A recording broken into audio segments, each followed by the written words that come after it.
Well, good afternoon. It's great to see everybody here and to be back in Indiana again. It's been a few years for me. I actually went through all my elementary, middle school, and high school here in Indiana. My father was a Methodist minister, so northern Indiana.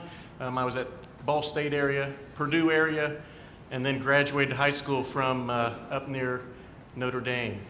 And so this coming Saturday will be very interesting at our house because my wife is from that area and is a big Notre Dame fan. So it'll make that OSU game a little bit more exciting at our house. So NACE, who is NACE? What is NACE? And I know that a lot of people in the audience are from state DOTs, but NACE is the National Association of County Engineers. And so the counties that are the locals that make up a lot of the entities that take care of the road and bridges, have maintenance issues and take care of it. And we are the voice of those county road officials. So we are not only representing county engineers, we represent the public works directors, the highway managers, supervisors, superintendents, traffic engineers. We represent all of the staff. So when a county becomes an actual member, then the entire staff or everybody in that county on that force is a member. So it's definitely unique being a member of NACE, very similar to NACO, the National Association of Counties. So there are 2 Champaign County engineers in the United States. And currently, Jeff Blue is from Champaign County, Illinois, and he is the current president.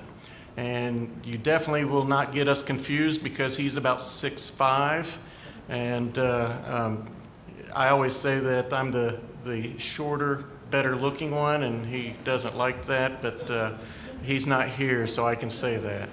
So I'm the president-elect, and the secretary-treasurer is Jacob Torius from Iowa.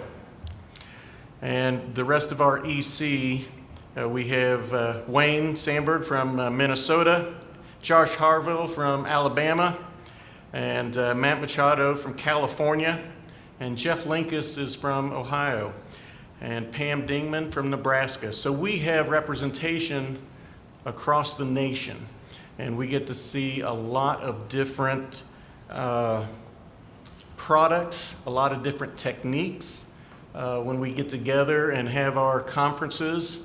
And definitely it's interesting to see how many different ways you can preserve a road depending upon where you live and the conditions you have to deal with. So definitely it's great to have that kind of access. Past President Chris Champion from Alabama, and our NACO representative is Rich Sanders from Minnesota. So we have several different committees that we kind of work on and work together. Emergency preparedness. We do have Pavement Preservation Committee, and our chair, Lance, is over here, and he's presenting tomorrow, so it'll be great to hear him. We have Safety and Technology Committee, Structures, Unpaved Roads. We do have the normal awards and Constitution Bylaws committees, Corporate Services, Legislative, and membership committees. So our member states, this is a list of our member states. Several states that we do not have as members are set up a little bit different.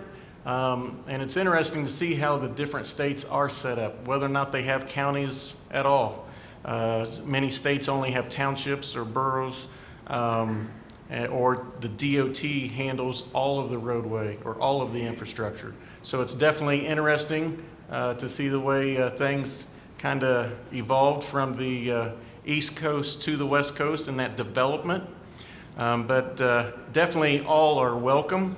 And we are reaching out to many states that are not not currently members to see if there's things that we can offer to make things better. So one of the major things that we really focus on is advocacy. Through the legislative priorities that we push forward for the local government across the nation, it's important for us to have the capability to advocate, to reach out at the federal level and then also at the state level. But the federal level is where we really take our emphasis. We were very active with the bill and receiving, having a lot of that money earmarked for the locals, pushing that forward. Every state's set up differently. Ohio, we work very closely with ODOT and how we manage things with our association, and it's really good to be able to partner together that we can try to capture a lot more of those funds and to put those to good use. So we've been able to testify before Congress. We've done our fly-ins at Capitol Hill. We've really been pushing on the permit and approval process for streamlining. That's one that is always, seems like it is always there, trying to allow us to get our projects done faster, not slowing down the process that we have been working on as far as the maintenance side and the construction side. So we focus on increasing the federal funding for locals and working on the Highway Trust Fund solvency, directing funds directly for the locals, and then the safety projects. Those have been the legislative priorities here set for this year. With one of the things that we really have been focused on is this the coalition against bigger trucks, and that push to allow larger trucks on the roads. And we've been looking at it at the bridge level, but it definitely affects the load on the roads and what we're designing for, what we're maintaining. When they're wanting to push in Ohio, going from 80,000 up towards 120,000 on the roads, and the roads are not designed for that, right? And going through that process, I know several states, we're bordering that state up north. They like to come in with a lot of their larger logging trucks and things like that, and it affects the roads. And so they are pushing at a federal level to increase those limits. Looking at those triple axle, and when we talk about workforce and not having enough workforce, what do they say? Well, allow us to carry more in the trucks. Well, we know what that's going to do to the roads. So we've got to make sure that we are out there advocating for us to maintain that. If they're going to increase it, then we're going to have more money to make our roads stronger and be able to last and take those loads. So our fly-in is typically in February. This last February, we were able to visit US DOT, the House Transportation Infrastructure Committee. We got to visit the White House, and then went to individual Congress members' offices and to actually speak with them.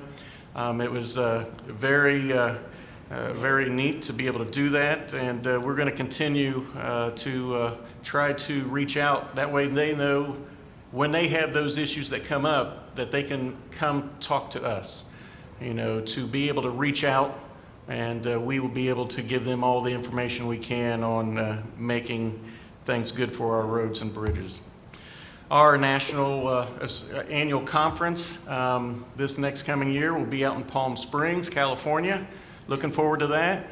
Then we're going to be going to Schaumburg, right outside of Chicago, in 2025, and then be visiting the great state of Texas in 2026. We're not sure of the location, reviewing bids right now, but we get around to the different parts of the nation, and it is very good if you guys can be a part of that. That way we can reach out, have that partnership, and to be able to just collaborate and to know who we're dealing with. It was great to be down in Alabama last year, and I seen some friends here that presented down there, and then also we had great hospitality, and I know there's several from Alabama. It was good to have George speak to us earlier, so it was a great time.